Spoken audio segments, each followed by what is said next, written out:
Russia Ukraine যুদ্ধ চলছে 2 বছরের বেশি সময় ধরে। তবে সম্প্রতি ইউক্রেনের দ্বিতীয় বৃহত্তম ও সীমান্তবর্তী শহর খার্কিভ যেন রুশ হামলার কেন্দ্রবিন্দু হয়ে উঠেছে।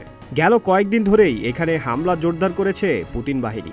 তবে রুশ বাহিনীকে মোকাবেলায় বেশ হিমশিম খেতে হচ্ছে অস্ত্র ও গোলাবারুদের সংকটে থাকা ইউক্রেনীয় সেনাদের। এমন প্রেক্ষাপটে সুসংবাদ পেলেন ইউক্রেনের প্রেসিডেন্ট জেলেনস্কি। জুলাই মাসের মধ্যেই F-16 মার্কিন যুদ্ধবিমান পেতে চাচ্ছে ইউক্রেন। এই তথ্য নিশ্চিত করেছে রয়টার্স।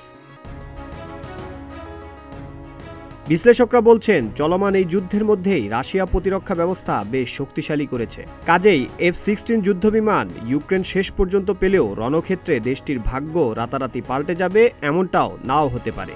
তবে এটি কিছুটা হলেও আকাশ প্রতিরক্ষা বাড়াতে সহায়ক হতে পারে।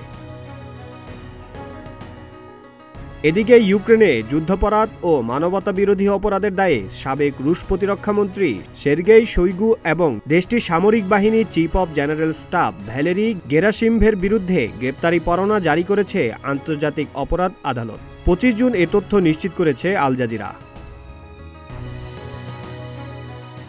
আইসিসির প্রতিবেদনে বলা হয়, 2022 সালের অক্টোবর থেকে 2023 সালের মার্চ পর্যন্ত ইউক্রেনে বিভিন্ন বেসামরিক লক্ষ্যবস্তুতে হামলার জন্য শোইগু ও গেরাসিমভ দায়ী।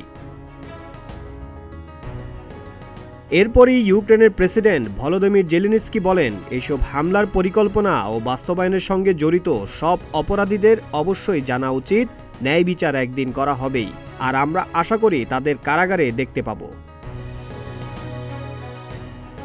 এর আগে গত বছরের মার্চে হেগের আন্তর্জাতিক অপরাধ আদালত রাশিয়ার প্রেসিডেন্ট ভ্লাদিমির পুতিনের বিরুদ্ধে যুদ্ধাপরাধের অভিযোগে গ্রেপ্তারি পরোয়ানা জারি করে। ইউক্রেনে যুদ্ধাপরাধ করার অভিযোগে পুতিনকে অভিযুক্ত করা হয়। তবে ওই পরোয়ানা শুধু কাগজে কলমে, কারণ পরোয়ানা জারি হওয়া ব্যক্তিদের গ্রেপ্তারের এখতিয়ার নেই এই আদালতের।